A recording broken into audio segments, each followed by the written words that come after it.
Victoria's criminal justice system has been examined by an 18-month-long parliamentary inquiry.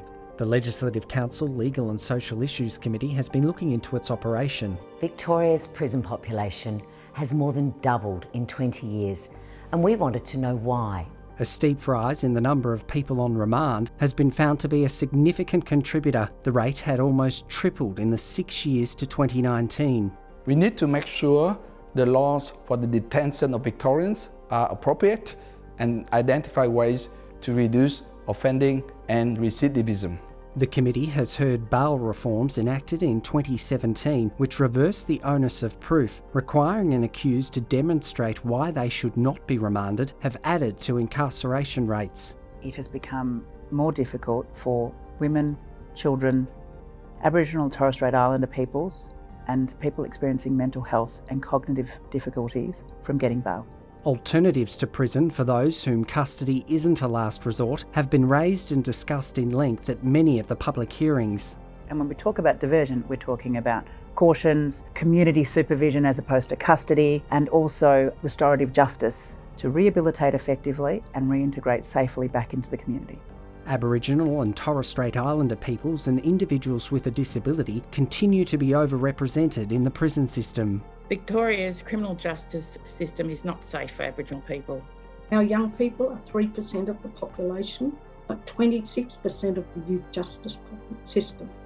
A lot of the evidence we have received shows that often people who become involved in the criminal justice system are already victims of crime or have experienced some form of trauma themselves.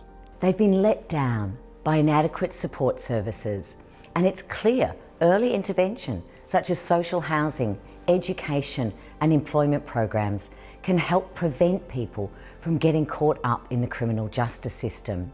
Funding for the state's multi-million-dollar prison regime has been scrutinised. We should be diverting much of the money spent on new jails into early intervention. We need more programs to support the social, physical and economic well-being of young people and their communities.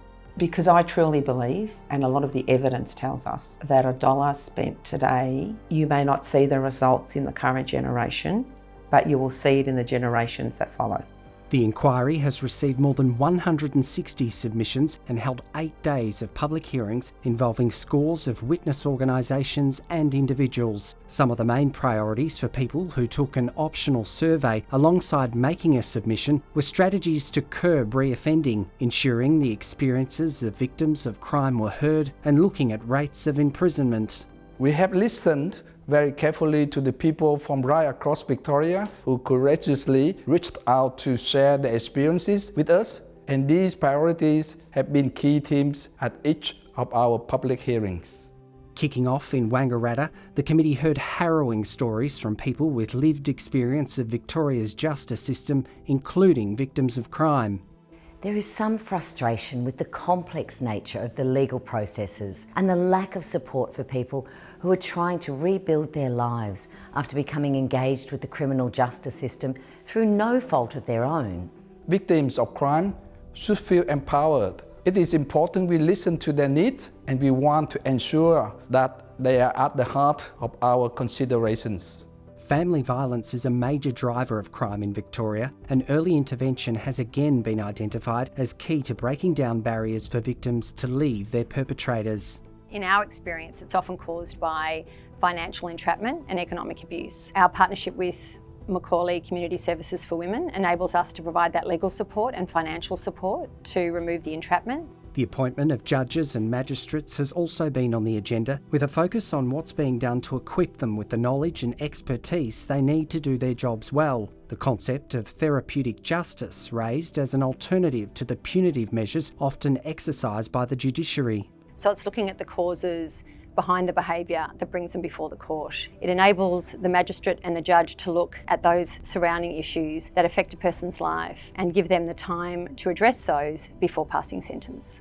The inquiry is also looking at the provisions around parole and how to best balance community protection with help for people who have been imprisoned to reintegrate back into society. The committee has consulted widely with legal bodies, advocacy groups, government agencies and most recently Victoria Police. The evidence that we have received is vital and will ultimately help formulate the recommendations we make to government.